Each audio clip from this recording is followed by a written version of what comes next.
Ladies and gentlemen, imagine a world where law was enforced by a quick draw of a gun, where towns could appear overnight and vanish just as fast, and where danger lurked around every corner. A place where freedom meant living by your own rules, and survival was never guaranteed. This was the Wild West, a land of untamed wilderness and endless possibility. But that world, as thrilling and chaotic as it was, didn't last forever. Today, we'll explore how the reality of the Wild West came to an end, and why the legend lives on far beyond its final days. One of the most transformative forces that signaled the end of the Wild West was the expansion of railroads and the rise of modern communication systems like the telegraph. In the early days of the American frontier, communities were often isolated, cut off from each other by vast stretches of desert, forest, or mountain. Travel was slow and dangerous, communication could take weeks, and settlers had to be entirely self-reliant.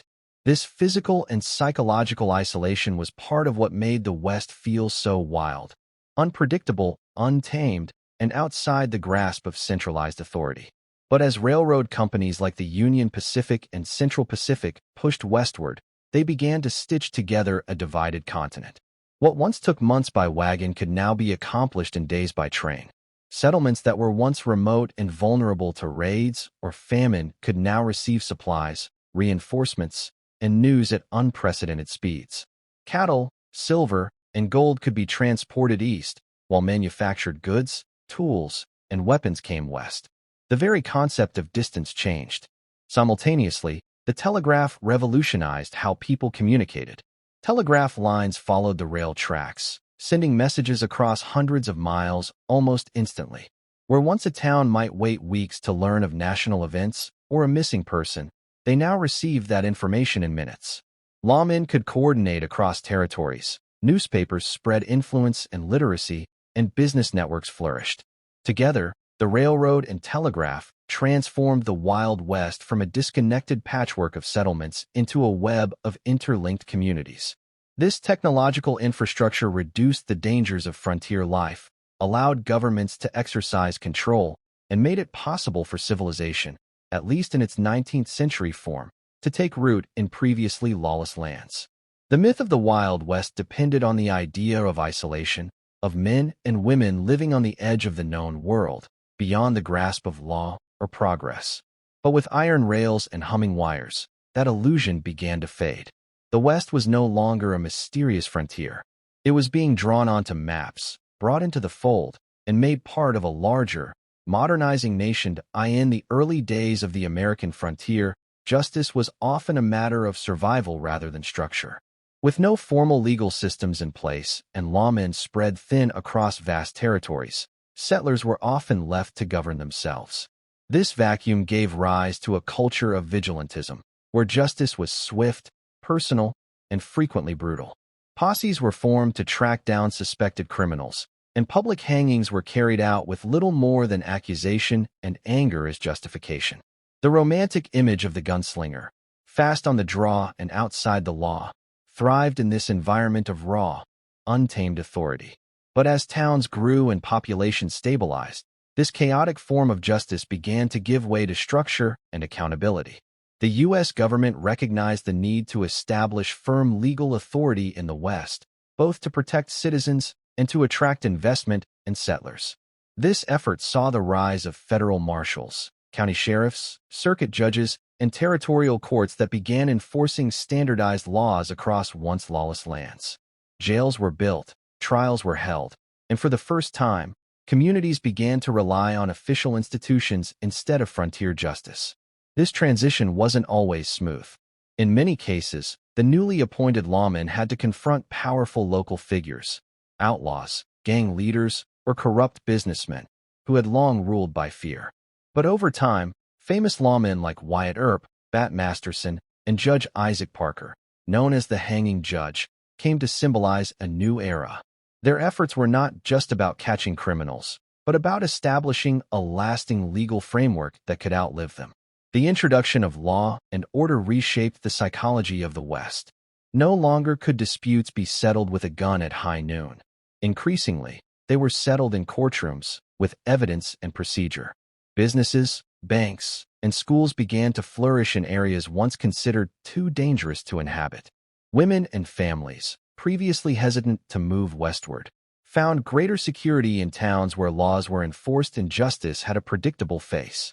The old codes of the Wild West, honor, revenge, and the gun, were being replaced by rule of law, civil institutions, and democratic governance. This shift didn't just bring peace to violent regions.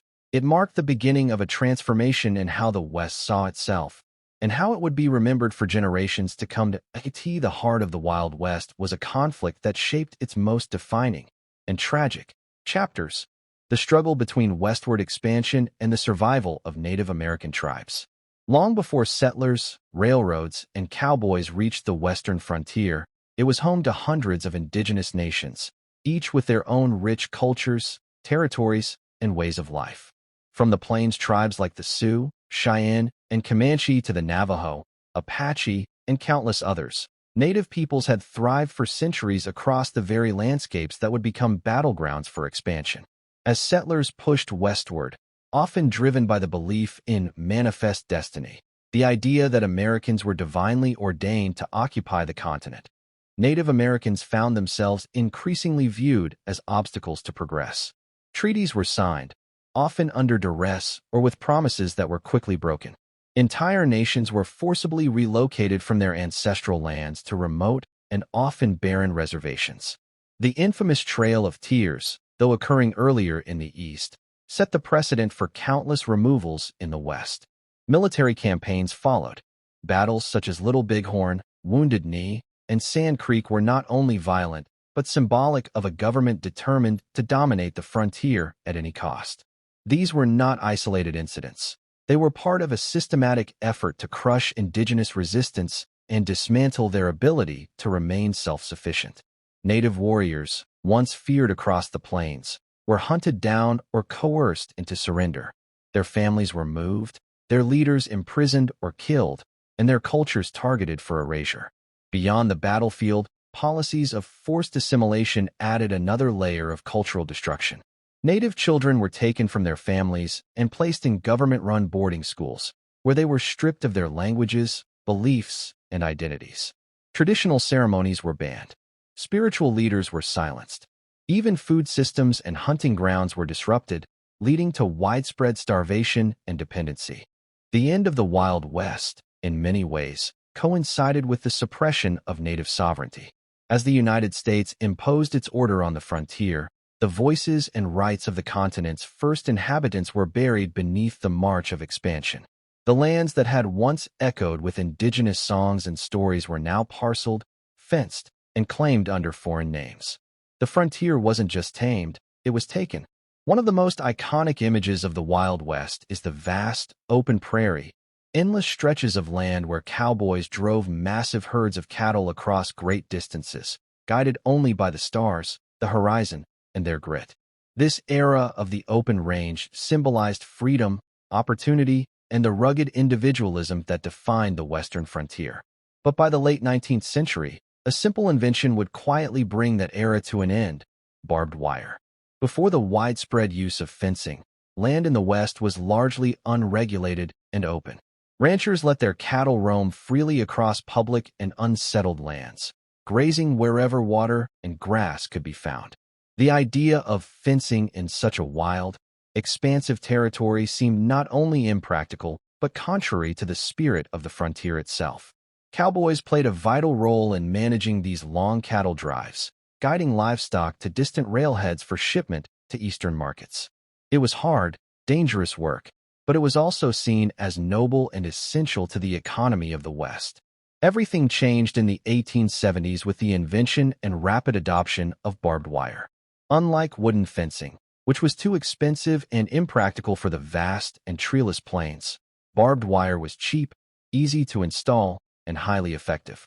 Farmers and homesteaders, many of whom had been granted land through the Homestead Act, began using it to mark their property lines, protect their crops, and keep out roaming cattle.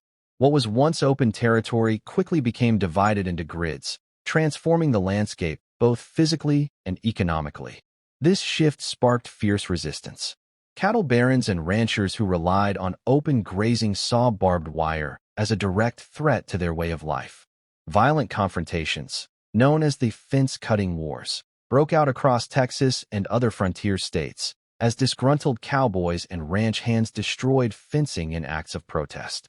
But ultimately, the tide could not be turned. The new system was more efficient, more profitable, and better suited to a growing population demanding private property rights and agricultural stability. As barbed wire spread, the great cattle drives became less common. Cowboys who once roamed freely found themselves relegated to smaller ranches, performing more routine labor within confined areas. The romantic image of the cowboy as a drifting loner began to fade, replaced by the reality of fenced-in ranching, regulated land use, and settled communities. Barbed wire didn't just transform the cattle industry, it redefined the very concept of the American West. It marked the transition from a frontier of freedom and movement to one of ownership and control, signaling that the age of the open range and the wildness it represented was drawing to a close. In the height of the Wild West era, the economy of the frontier was often driven by survival, opportunism, and a kind of rugged individualism that left little room for stability. The early economic model of the West revolved around transient booms, gold and silver rushes, cattle drives, for trading, and outlaw activity. Towns would spring up overnight around mines or railroad depots, and just as quickly disappear once the resources dried up or the cattle herds moved on. In this volatile environment, gunslingers, gamblers, bounty hunters, and bandits found opportunity in the chaos, becoming both part of the economic system and obstacles to its growth. But as the frontier matured, so too did its economy. The Wild West began to shift from a loosely organized network of boomtowns and outlaw hideouts into a more structured and integrated economic system. Industry began to replace unpredictability. Mining operations became corporatized, no longer run by lone prospectors, but by large companies with equipment, laborers, and investment capital. Railroads created new trade routes that connected the West to Eastern markets, allowing goods, resources, and people to flow efficiently across the country. Farming and ranching evolved from subsistence-level activities into commercial enterprises. Innovations like steel plows, windmills, and irrigation systems turned once hostile landscapes into productive farmland. Instead of relying on cowboys driving cattle over hundreds of miles, barbed wire fences and railway cattle cars made livestock management more efficient and less reliant on the traditional cowboy life. Small towns that had once survived on saloons and general stores began to house banks, post offices, telegraph stations, and permanent businesses. Manufacturing slowly crept into Western life. Sawmills, textile mills, and meatpacking plants emerged near growing cities like Denver, San Antonio, and Phoenix. These new industries offered regular employment, shifting economic power away from gunslingers and frontiersmen to merchants, bankers, railroad magnates, and landowners. As the demand for stability grew, so did investment in infrastructure, schools, courthouses, and roads, all of which supported a more organized and lawful economy. Even law enforcement became part of the new economic structure. Rather than bounty hunters collecting rewards for wanted criminals, formal policing systems were put in place to maintain the safety necessary for trade and property ownership. The culture of unpredictability, where violence could erupt in a saloon or a stagecoach could be robbed, was increasingly seen as bad for business. Stability became more valuable than danger. This economic evolution played a crucial role in ending the Wild West as it was known. As industries expanded and new institutions took root, the old ways, rooted in outlaw culture, constant movement, and unregulated trade, began to vanish from the landscape. In 1890, a seemingly bureaucratic announcement by the U.S. Census Bureau marked a turning point in American history. It declared that the American frontier was closed. This wasn't just a statement of land usage. It was a powerful symbol that the era of wide-open, unsettled land in the United States had officially come to an end. For generations, the frontier had been more than just geography. It was an idea deeply embedded in the national identity, a place where opportunity was boundless, individual freedom was tested, and the American spirit was forged. This declaration came after decades of westward expansion, during which the United States had systematically surveyed, settled, and divided the vast wilderness that once stretched from the Mississippi River to the Pacific Ocean. Land that had been home to Native American nations, wild herds, and rugged terrain was now crisscrossed with railroads, fenced by barbed wire, and dotted with towns, farms, and cities. The census report simply confirmed what had already become evident. There was no longer a clear frontier line, no stretch of the country that was free from population, governance, or commerce. But the implications of this were enormous. The American frontier had always represented the unknown, the place where individuals could reinvent themselves, escape social structures, and confront both opportunity and danger on their own terms. For many, it was a proving ground for courage, grit, and innovation. The idea of the Wild West was built on this foundation, romanticized in tales of lone cowboys, adventurous homesteaders, and bold explorers. Now, with the frontier declared closed, the myth was all that remained. The announcement also deeply influenced how Americans began to view themselves. Historian Frederick Jackson Turner famously responded to the Census Bureau's declaration with his frontier thesis, which argued that the frontier had played a critical role in shaping American democracy, character, and institutions. According to Turner, the closing of the frontier meant that a vital engine of American development had disappeared. The nation would now have to look inward, or beyond its borders, for the next great challenge. This psychological shift signaled the end of an era. The sense of boundless land and freedom, of undefined borders and unclaimed territory, no longer matched the reality of an increasingly industrialized, urbanized, and bureaucratically organized country. The U.S. government had surveyed nearly every acre, established law in every town, and left little room for the ungoverned wilderness that once defined the West. As the physical landscape of the Wild West transformed, railroads laid across the plains, lawmen replaced outlaws, and settlers replaced nomads. The true essence of that world began to fade. But in its place, something else emerged, a myth. A powerful, romanticized version of the West that would outlive the reality it claimed to represent. The Wild West, as it actually was, gritty, violent, diverse, and complex, began to be rewritten in popular imagination. And this myth became even more dominant once the frontier itself had vanished. With the frontier declared closed, American culture grew nostalgic for the era it had just lost. Newspapers, novels, traveling shows, and later, silent films all helped to construct a fantasy version of the West, one filled with rugged cowboys, noble sheriffs, savage outlaws, and stoic native warriors. Writers like Owen Wister, with The Virginian, and performers like Buffalo Bill Cody took real events and real people, stripped them of their nuance, and repackaged them into easily digestible stories of good versus evil. The complicated truth was pushed aside in favor of a legend that emphasized bravery, freedom, masculinity, and the triumph of civilization over savagery. This mythologizing served multiple purposes.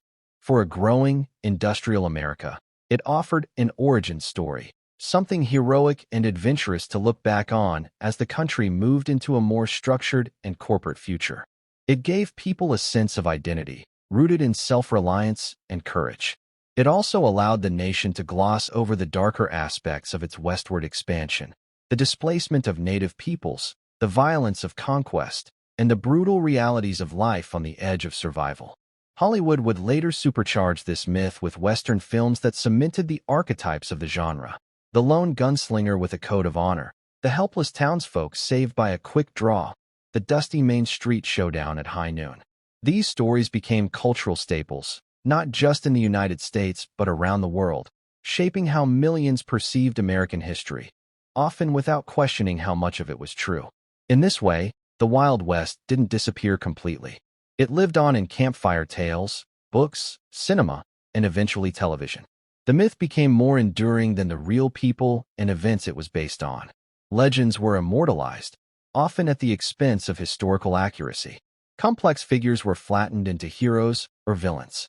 And as the years passed, even those who had lived through the actual era began to remember it through the lens of the myth, not the reality.